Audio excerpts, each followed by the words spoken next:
ఈ పాపను చూసే ఉంటారు. రీసెంట్‌గా విజయ్ దేవరకొండల, రేష్మిక మందన పెళ్ళైన సమయంలో ఈ పాప నన్ను పెళ్ళికి పిలవలేదు. నేను ఫీల్ అయ్యాను అన్నట్టుగా ఒక వీడియో చేయడంతో దానికి విజయ్ దేవరకొండ గారు రిప్లై ఇచ్చి కావాల్సిన స్వీట్లు అలానే నీకు కావాల్సిన లంచ్ నేను ప్రిపేర్ చేస్తాను. మా ఇంటికొచ్చి మనం హాయిగా తిందామని చెప్పేసి మాట చెప్పాడు.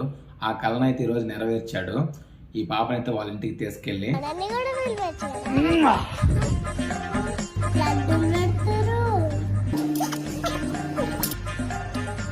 అన్నదానం పెడతారు. మనం కూడా ఫ్రెండ్స్ కదా, మనం కూడా ఫ్రెండ్స్ కదా. ఇప్పుడు తిన్నావు కదా లడ్డూలు ఇవన్నీ. మనం కూడా ఫ్రెండ్స్. నాకు విజయ్ దేవరకొండ మీద అంత సాఫ్ట్ గుణం ఉండేది కాదు. నేను విజయ్ దేవరకొండ సినిమాలో పోను, విజయ్ దేవరకొండ ఎందుకు నాకు ఒక నెగిటివ్ థాట్ అయితే ఉండేది ఇంతకుముందు. కానీ రీసెంట్గా జరిగిన కొన్ని ప్రభావాల వల్ల అయితే నాకు విజయ్ దేవరకొండ మీద కొంచెం రెస్పెక్ట్ అయితే పెరిగింది. నీకు రెస్పెక్ట్ పెరిగితే మాకెందుకు రా నాయన అని చెప్పి మీరు అనుకోవచ్చు. ఎందుకంటే దాన్ని కూడా చెప్తాను, ఒకసారి వినండి.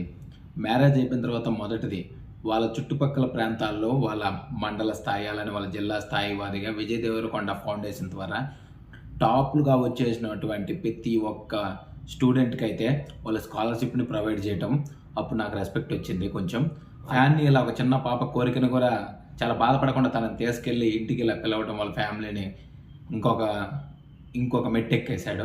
Little hearts cinema success meet అప్పుడు విజయ్ దేవరకొండ, బండ్ల గణేష్ గారు ఇద్దరు స్పీచ్లో ఉంటాయి. అప్పుడు బండ్ల గణేష్ గారు నాకు రౌడీ అది ఇచ్చాడు, నాకు రౌడీ ఇది ఇచ్చాడు, నన్ను రౌడీ దగ్గరికి రమ్మన్నాడు, నన్ను పొమ్మన్నప్పుడు కౌంటర్ ఇస్తానే ఆడ చెప్పాడు కూడా. విజయ్ దేవరకొండ మాట్లాడిన మాటలు నాకు చాలా బాగా నచ్చావి. రీసెంట్ టైమ్స్లో అయితే నాకు విజయ్ దేవరకొండ మీద రెస్పెక్ట్ పెరగడానికి గల కారణాలు ఇవే. ఇంతకుముందు అంత ఫీలింగ్ ఉండేది కాదు. విజయ్ దేవరకొండ ఐరనే వంచాలా ఏంటి అన్నట్టుగా రాడ్ మాటలు అయితే ఉండే నాకు.